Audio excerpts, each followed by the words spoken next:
Hello everybody, and welcome to this summer's video lecture on Emily Dickinson. We're only going to read one Emily Dickinson poem for the poetic module in this class, but you can read more of Emily Dickinson. There's several more of her poems in this book, and if you really like Emily Dickinson, there are about 1,800 of her poems that are published in multiple volume sets if you really dig Dickinson a lot. Well, let's talk about Emily Dickinson herself. Now, if we go to the slideshow, I'll go ahead and pull that up. Remember that the slideshows are located in the poetry slideshow, or the poetry folder of D2L in our D2L class page. So you'll go into the poetry module. There's only one slideshow there. It says English 1102 Poetry. And so you'll open that. This lesson and all the other lessons should take a lot less time than the opening lesson did. The lesson that we had where we were learning about poetry and how to read poetry correctly. So those are, that was a pretty long lecture, but the rest of these should be much shorter. Now, Emily Dickinson herself was an interesting individual. She was born and raised in Amherst, Massachusetts, and she died in Amherst, Massachusetts, and she lived all but about one academic school year, so that's about 9 months or so, in the very same house in which she was born. She died in the very same house in which she was born. And she, only for that 9 months or so, she went to an all-girls college somewhere else in Massachusetts, which has changed names since she went there. But it's the current, let me see here. It's the current Mount Holyoke College, but it was called South Hadley Seminary for Women at the time. So that was it. Okay, I say that 1,800 of her poems. It's actually 1,775 to 1,789 of her poems have been recovered. Dickinson did not want her poetry published. During her lifetime, she only published about 10 of these 1,789 poems. She was a very intensely private person. She did fall in love with a couple of guys, probably more than two. I think it was 3 or 4 guys that she fell in love with, but they never did love her back. So she died a very lonely and, in some ways, bitter woman because of it. But she was an intense letter writer. She wrote non-stop. She was like, I don't know, the Stephen King or the James Patterson of her time as far as churning out writings. So she did a lot of that. So she asked her sister, upon her death, to destroy all the poems that she had written. But her sister, as she was about to destroy them, started reading some of these poems and realized, hey, this is pretty good. Let me see if I can get these published. So she did. Her sister sent them out to publishers, and lo and behold, these poems did get published. This is a very important move in American literary history because there are 2 poets that are really considered the trendsetters for all American poetry from their time all the way up till now. And those poets are Walt Whitman and Emily Dickinson. Now, we're not going to read any Whitman this semester, but we will read Dickinson, and this one poem is all you're assigned to read, but you can read as many as you like, and I think you'll like it. All right, so let's go ahead and start looking at Dickinson's poetry. And we're going to start by talking about how it's hymn meter.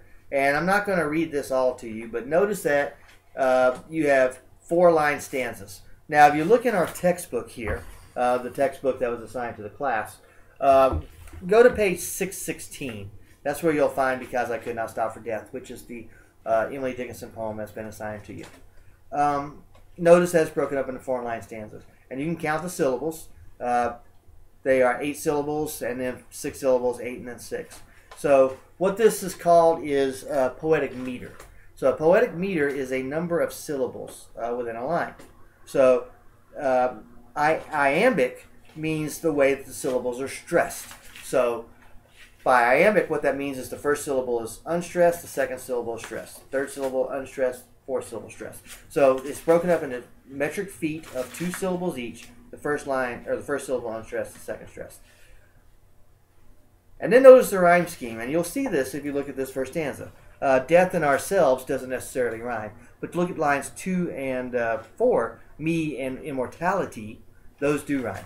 And it doesn't exactly follow that pattern all the way through the poem, but it comes pretty close. So that is the hymn meter. That is what Emily Dickinson wrote most of all of her poems in. Not every single poem, but enough of them that we can say that that's specific to her. Now, what does hymn meter sound like? I am actually going to sing to you. Aren't you happy? All right, so listen to this. This is the song, The Yellow Rose of Texas. It's an old minstrel song from the, I want to say the late 1800s or early 1900s. And the name of the song is Yellow Rose of Texas. And notice the rhythm that I'm going to sing, or the tune that I'm going to sing, Yellow Rose of Texas 2. Then I'm going to sing these first two stanzas of Because I Could Not Stop for Death to you, and in that same tune, and you'll see they match up. So here's Yellow Rose of Texas. There's a yellow girl in Texas that I'm going down to see. No other darkies know her, no darky, only me. She cried so when I left her that it like to broke my heart. And if I only find her, we never more will part. Alright, so that is the Yellow Rose of Texas. Now, I am going to read to you these first two stanzas of Because I Could Not Stop for Death. And notice that I can sing it to that tune. Because I could not stop for death, he kindly stopped for me. The carriage held but just ourselves and immortality. We slowly drove, he knew no haste, and I had put away my labor and my leisure too for his civility. Alright, so you can see that they match up. That is hymn meter. That is what Emily Dickinson wrote her poems in. Now notice the common themes. Death and immortality. Well, let's take a look at those first two stanzas again. I mentioned both death and immortality, and we're going to take a look at that in more detail on the next slide. Unrequited love. That's not in this poem, but unrequited love, because Emily Dickinson was not very lucky in love and never got married. This would be a theme of some of her poetry. Transcendental themes. Oftentimes there are frequent comparisons to Ralph Waldo Emerson. So if you know what transcendentalism is an American movement that had to do with self-sufficiency. Hard work will get you everywhere. Had to do with the idea of inner strength. So a lot of these themes end up in Emily Dickinson's poetry. Confessionals and gospel poems. She was very religious, and so a lot of those themes come up too. So let's take a look at the poem itself.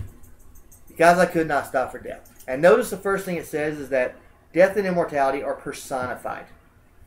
Personification is actually giving human characteristics to a non-human thing or idea. Death is not necessarily a person. Now, it has been personified throughout history as a grim reaper, if you will. You know, with the black hood and the black outfit and the thing that you reap the wheat with, whatever they call that thing. That's a personification of death. But notice how Emily Dickinson's death is personified. Let's take a look at this. Because I could not stop for death, he kindly stopped for me. So notice, death is kind and stopping for her. The carriage held but just ourselves and immortality. So immortality is also personified here, probably as kind of a chaperone, if you will. So this is almost like a date. You know, our narrator, because remember, Emily Dickinson doesn't die before this poem is written. Our narrator is actually going on a date with death, and immortality is kind of a chaperone. Alright. Now, let's take a look at this next stanza. We slowly drove, he knew no haste, and I had put away my labor and my leisure too for his civility. Think about this for a minute. I had put away my labor and my leisure for his civility. If you think about this for a minute, when death comes a knocking on your door, it's not going to make one bit of difference if you've done your homework or not. It's not going to make one bit of difference what time you have to go to work that day. It's not going to make one bit of difference whether your electric bill has been paid or not. When death comes a knocking, you have to put everything aside, because you and death are about to go on this carriage ride, and it's going to last an eternity. So, so she had to put all of her chores aside, if you will, because death was being civil and waiting for her, and it was time to go. It was, you know, her number was up. It was time to go. All right. So then the next thing we've got here is life goes on even after one dies. Now, a lot of people read these next three stanzas, if you will, as if the carriage is also the hearse that's carrying the narrator's body to its final resting place. So let's take a look at this for a minute. We passed the school where children strove at recess in the ring. We passed the fields of gazing grain. We passed the setting sun. So as the hearse is going to the final resting place, the children are still playing in the yard. And take a look at what the children are playing. At recess in the ring. Think about Ring Around the Rosie, if you will. Someday, in fact, you might want to pause this video if you're really interested. Take a look at what Ring Around the Rosie, a game that we all played as children, what that song is about. It's about the Black Plague, and it's about the death of children. So here, it's not a mistake that they're playing in this ring at recess, and they're likely playing Ring Around the Rosie. Or they could be playing London Bridge is Falling Down, if you've ever played that game as a kid, which is about the Great Fire of London of 1666. So, think about that. The children are playing, life is going on while she's in a hearse, but look at the game they're playing. All right. Or rather, he passed us. We're talking about the sun here. The dews drew quivering and chill, for only gossamer my gown. And of course, you've got the note here.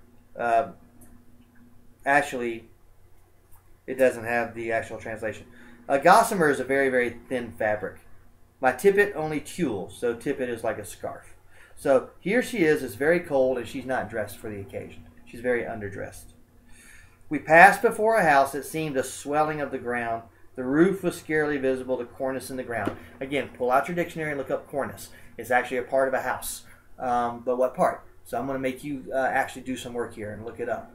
But swelling of the ground. Imagine, if you will, coming up to your grave site, and they've already dug your grave. What is next to the grave that looks like a swelling of the ground? Well,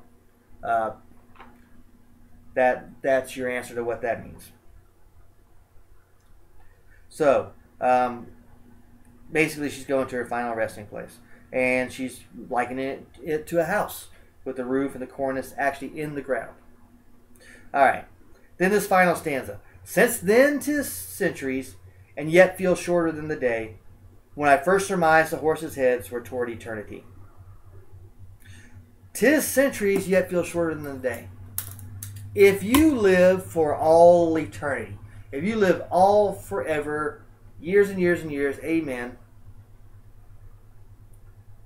100 years or a few hundred years is probably going to be nothing more than a blip in eternity. Think of how old the earth is and how long mankind has been on the earth. If you've ever watched Neil deGrasse Tyson on Cosmos, and he says, if the earth was born on January the 1st of a pretend year, mankind showed up on December 31st at about 6 p.m. So that gives you an idea in earth terms of how very little time man has spent on the earth as this rock has gone around the sun time and time again. But think about eternity in a different way. If the earth is about 14 billion years old, eternity is even longer than that. I mean, eternity is supposed to be forever and ever. And yet, this person's only been dead for, say, 200, 300, 400 years. That's not very long when you can compare it to millions of years. So, our narrator's on an eternal carriage ride with death and immortality. All right, so that's because I could not stop for death. There are death themes in there. Death is actually treated like a nice person instead of like a Grim Reaper. There is immortality is like a chaperone. Immortality is in the carriage, but they're going towards eternity. And, there's the idea that when you die regardless of what you haven't done yet. You've got to put everything aside once death comes knocking on your door. And there's the idea of eternity being so long that a few hundred years is nothing in eternity. So that's because I could not stop for death. So I hope that this lecture has helped you understand the poem better. And I hope you enjoy and get some understanding of the other poems from all the other lectures as well. I'm trying to hit the stop button.